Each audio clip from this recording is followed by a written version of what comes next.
What is the meaning of war? Is it an opportunity for triumph, or evidence of our greatest failure? Ours is to vanquish the unliving, but is that the true path? Is our way, our world, something worth saving? Answer my query, stranger, and I will know the difference between triumph and failure. Answer my query, and I will tell you if wars have any meaning. Then perhaps all is not lost, and our path is true, if people still hold on to hope. Divines, forgive me for my doubt. In the world's darkest hour, and mine, I did not expect to find a friend. For the last 2 years, I have embarked on a single road. Ours was to walk its twists and turns, overcome its many obstacles. All the while believing that if I followed it to the end, I would find redemption. Only it appears the road ends here, in this hollow cave, with the corpse of the child I was asked to save. One of the bodies that lies here was once a highborn, the kin of a noble. It was rumored that the child left for Eastmarch to join the Stormcloaks, in defiance of the father's alignment with the Empire. For a lord's house, the truth was far more incriminating. And for a loving father, one far more heartbreaking. Thus the Lord could not trust anyone, save an Argonian prisoner, one guilty of the child's same crime, vampirism. Yes, the skin, eyes, and fangs are telltale signs, but some men can't be sure the same is true for other races. I was staying at an inn near the border when one of the local Nords decided to take offense with my presence.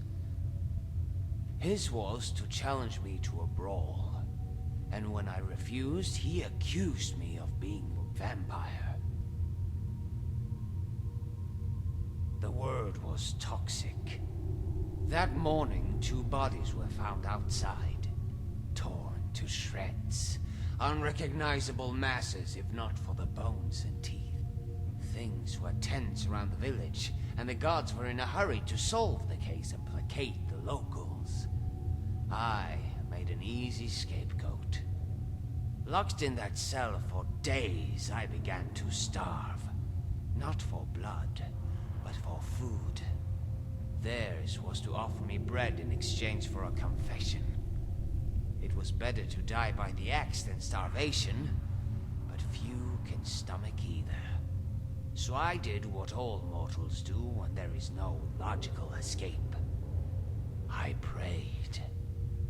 To Julianos for temperance, to Stendar for mercy, to Mara for love.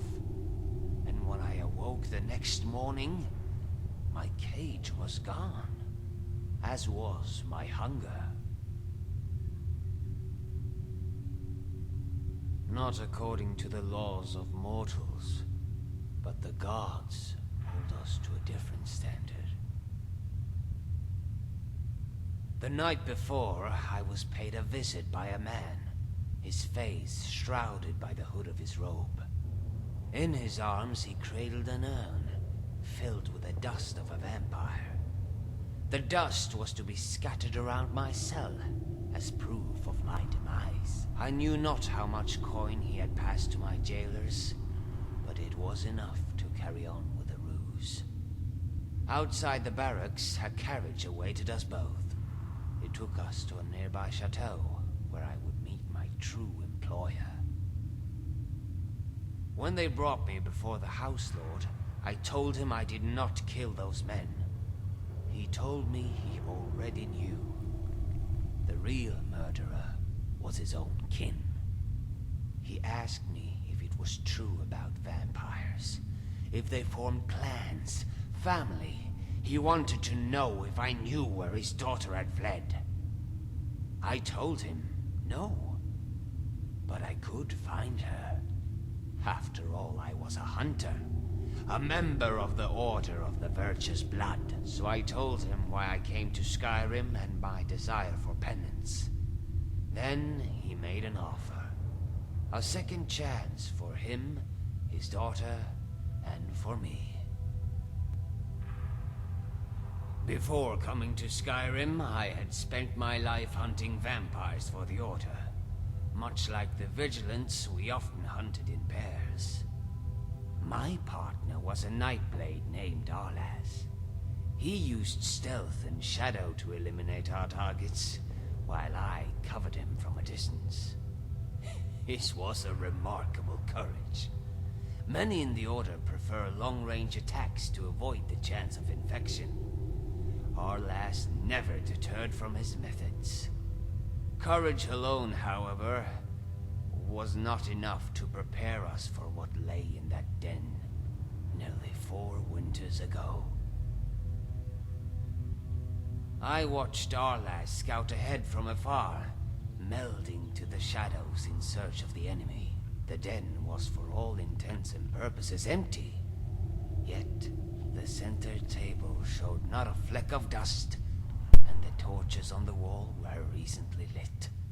A shiver swam up my tail like a cold fish, but I knew Arlas was safe so long as he stuck to the shadows. Until I saw the shadows themselves move. The shadow spread its wings, as did the others, cloaking the room in darkness. They came from above, like bats descending on their prey. Ours was to call to my friend and reach for my staff, trying to shield his escape with fire. We barely made it out alive, but not unscathed. One of those foul demons had raked its talons across Arlas' back. All I had to do was look into his narrowing pupils to see the infection had taken root. It was progressing faster than any case of vampirism I had ever witnessed. Potions had no effect. There was no time to take him to a healer. Ours was to ask for his last request. He said, "Cure me." I thought it was a joke. He always made me laugh. Now I know the extent of my folly. Months later, I discovered his journal while putting away his things. It seems he had anticipated infection from the moment he joined the Order. He had been corresponding with a mage named Phalion. A mage who was studying a cure. Yours is a statement that I am thankful for. Perhaps, as the Divines work in the shadows, there is a greater purpose to be found. I thought Harla's death brought me to Skyrim to save the nobleman's daughter. Now I wonder if they have brought me here to meet you. Theirs is a centuries-old order, dating back to the Oblivion Crisis. It began as merely a gathering of feeble lords, until the Divines intervened. Legends say the hero of Kvatch became a member, and trained the Order in the ways of combat. That knowledge was passed down from old members to new, and over time, the Order became more organized, and its rituals more austere. Today, members are handpicked and trained from a young age. Ours was a life cloistered in barracks and libraries, sharpening the weapons of war. We dedicated our lives to a single purpose: to silence all other voices, so that we are better attuned to listen.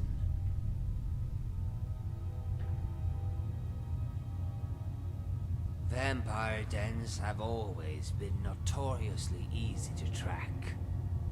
Theirs is to cling to the fringes of a major hold, close to the road where traders pass.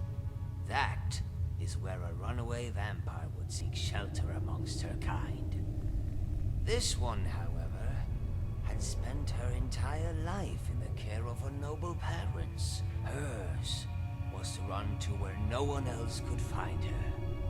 The caves and nooks where darker forces wish to carry on unseen. It was a hunch, but with nary a lead, ours was to rely on chance. So I listened for rumors of necromancy first, and vampires second. There was an argument at the Bee and Barb about some nefarious activity near Shore Stone. Some claimed it was black mages, others said vampires. Ours was to follow the lead here, to Boulderfall Cave. One could only pray to Arcane that our arrival was not too late. Not exactly. The child was still alive when I entered the cave. Not only alive, but healthy and smiling. My old friend Arlaz had a saying: sickness is a virtue. The healthier a vampire was, the more often he had fed. The girl left me no choice. Hers was an existence that lived to feed, to milk the blood of those around her, including the unfitting necromancers that took her on as an apprentice. Someday, I will return to that village and tell her father a lie. It is not one that can be told right away. I will tell him she was a sweet girl who ran to protect him. A girl who laughed, who danced, and who loved. A girl who sought a cure, and in the absence of one, took her own life. Ours is to tell him she achieved everything we hope to out of life in a quarter of the time. It was a question that was asked of me whenever I began to doubt my faith or the side I have chosen in this fight. Ours is a life consumed by blood. I have lost family to wars great and small, wars on the battlefield and in the mind. Wars blur the lines of morality, until we know not whether victory is a triumph of the spirit, or a failure to be civil. Only as members of the Order of the Virtuous Blood, ours was a resolve that could not favor, even when our foes wore the faces of children. What is the meaning of war? It is to fight for a cause that is absolute, against an evil that deserves no clemency. If sanguine vampiris is merely a disease, one that can be cured, then my faith is once more cast into doubt. Ours was a childhood raised to do one thing: hunt vampires. I know of no other life. Then I thank you once more for your counsel. It is difficult to know if the decisions one makes are right without another set of eyes. I fear that my training with the Order would influence my decision. That I would think only of the easy way. To kill rather than cure. When I was young, my mentor told me a tale of the peasant who found a stray cat living in the alley behind his house. His was to bemoan its presence, but weeks later, he found that the cat kept his home free of vermin. The peasant grew quite fond of the cat, until one day it bit his leg and infected the man with a terrible fever. The peasant, who had never been ill a day in his life, finally went to see the city alchemist, whom he had stubbornly avoided all these years. It was love at first sight. But who is to say how the peasant would feel the next day? All he could do is take that chance. I wish to follow you on your quest. I do do not know to what end, but ours is to trust in the will of the divines.